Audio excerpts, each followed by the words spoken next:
Reiz dzīvoja dzeltengalvīte. Nevis dzeltena, bet sarkangalvīte. Ak, jā, sarkangalvīte. Reiz pasauca tētis un teica, nevis tētis, bet mamma. Pārreizi pasauca mamma un teica, aizej pie rozes tantes un aiznes viņai pie vecmāmiņas, nevis tantes. Labrīt šajā ziemīgajā, augstajā janvāra pirmdienā. Mums pirmā svētku nedēļa jau ir aiz muguras, un mēs esam janvāra 2. nedēļā. Šodien īsumā pastāstīšu par to, kā bērni uztver pasaku, kuru mēs nejauši vai speciāli pamainam vai nu varoņus, vai nu vārdus, vai nu sižetu.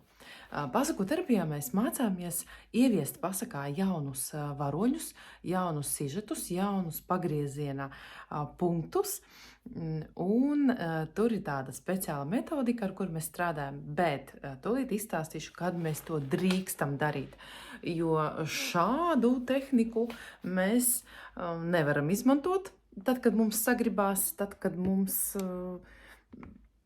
iešaujas tāda doma. Ja, jo attiecībā uz pasakām bērni ir ilgu laiku diezgan konservatīvi.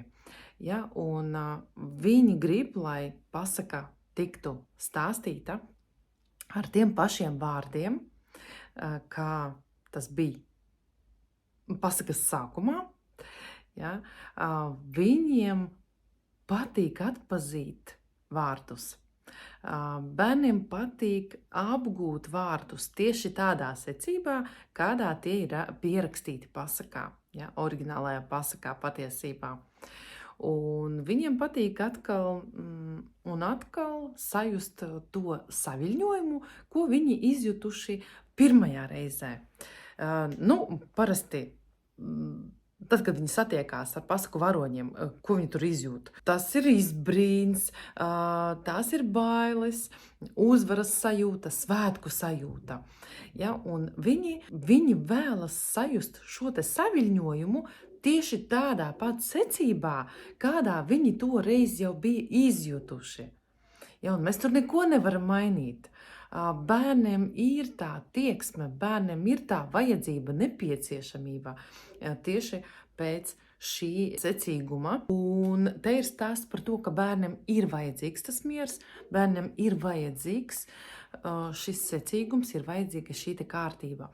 Un šo kārtību, šo mieru mēs bērnam varam iedot tikai tad, kad būs tā pareizā secība, kad būs tas secīgums ievērots. Bērna pasaule nedrīkst pārāk bieži iziet no sliedēm, uz kurām bērns to jau tā ar grūtībām ir uzkrāvis. Un tāpēc iespējams pasakā nepareizā variantā bērnus kaitinās, dusmos. Piemēram, tad, kad parādās vilks, bērns jau ir sagatavojies šim momentam. Bet, ja pēkšņi parādās kāds cits pasaku varonis, pasaku tēls, nezināms, tas savukārt bērnā var izraisīt neizpratni. Tas bērnu var satraukt, jo nav taču zināms, vai šis tēls ir draugs vai ienaidnieks, un ko no viņa vispār var sagaidīt. Un tas bērnā rada trauksmi un nemieru. Taču alternatīvai un parodijai arī ir sava vieta, un mēs to varam izmantot tikai tad, kad bērnam būs nostabilizējusies psihe, kad bērns nebūs trauksmains, kad bērns uztvers šīs saspēles ar varoņiem ar joku, ja, un kad viņš piedāvās arī savus variantus, tad mēs varam sākt jau strādāt un spēlēties ar pasaku varoņiem, ar sižetiem un ar dažādiem notikumiem. Alternatīva un parodija parāda to, ka arī dzīvē mēdz būt citādi, un tāpēc mēs to izmēģinam pasakā un pēc tam pārnesam to reālajā dzīvē. Lai jums skaista, ražīga un ne tik augsta šī darba nedēļa.